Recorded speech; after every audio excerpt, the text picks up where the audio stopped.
जय Hind students, this is class 10th history. जैसा कि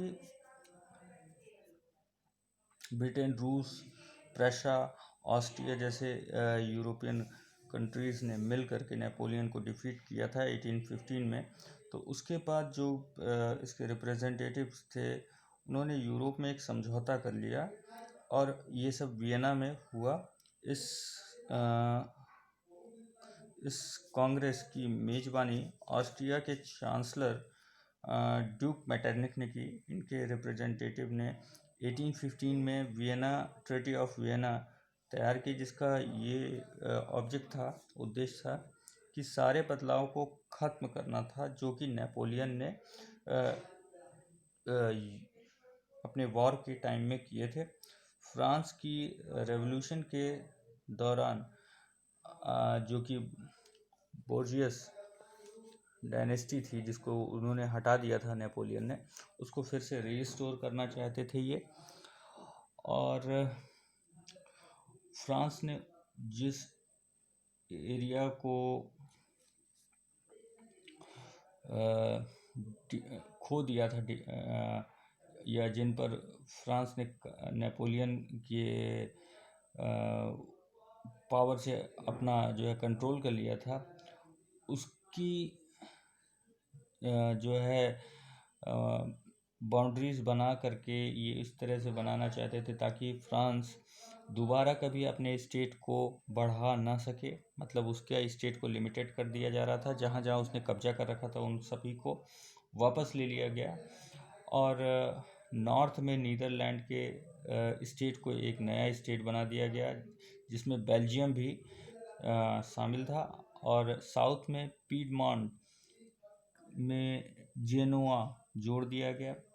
प्रशा को उसकी वेस्टर्न बाउंड्रीज पर कुछ इम्पोर्टेंट इलाके जो भी थे जोड़ दिए गए, जबकि ऑस्ट्रिया के नॉर्थ पार्ट को इटली के कंट्रोल में सौंप दिया गया।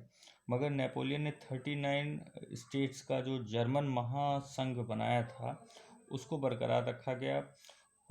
पूर्व में जो है ईस्ट में रूस को पोलैंड का एक हिस्सा दे दिया गया, जबकि प्रशा को सैक्सनी का एक हिस्सा दे दिया गया। और इसका सबका केवल मोटिव यही था कि राजतंत्र या मोनार्कियल को उसी तरह से बनाया रखा जाए जिसको कि नेपोलियन ने ख़त्म कर दिया था। साथ ही यूरोप में नया जो कंजर्वेटिव सिस्टम था उसको भी ये वापस रिस्टोर करना चाह रहे थे। फ्रांस में नेपोलियन की हार के बाद यूरोप में फिर से कंजर्वेटिव डिक्टेटरशिप की गवर्नमेंट बनने लगी थी। इन सभी कंजर्वेटिव गवर्नमेंट्स के द्वारा जो भी कुछ अपनाया गया था वो इस तरह का था, वो सिस्टम इस तरह का था कि कंजर्वेटिव की क्रिटिसाइज करने वाले लोग उनके साथ जो है ये कंजर्वेटिव्स काफ़ी स्ट्रिक्टनेस के साथ उनके ऊपर उनके साथ पेश आ रहे थे। डिक्टेटर गवर्नमेंट की जो है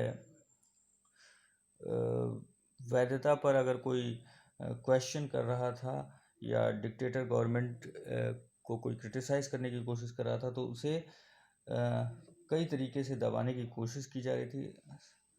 फ्रांस की रेवोल्यूशन से जुड़ी जो भी बुक्स थी, लिटरेचर थे या नाटक वगैरह जो भी कुछ लिखे गए थे, बनाए गए थे, उन सभी को जो उनके गीत थे सेंसरशिप का सहारा लेकर के इन सब को रिस्ट्रिक्ट कर दिया गया था। प्रेस की आज़ादी को लेकर के भी जो मांग उठ रही थी उसे गवर्नमेंट के विरोध वाली चीज़ बताया गया और इसको भी प्रेस की आज़ादी को भी ख़त्म कर दिया गया।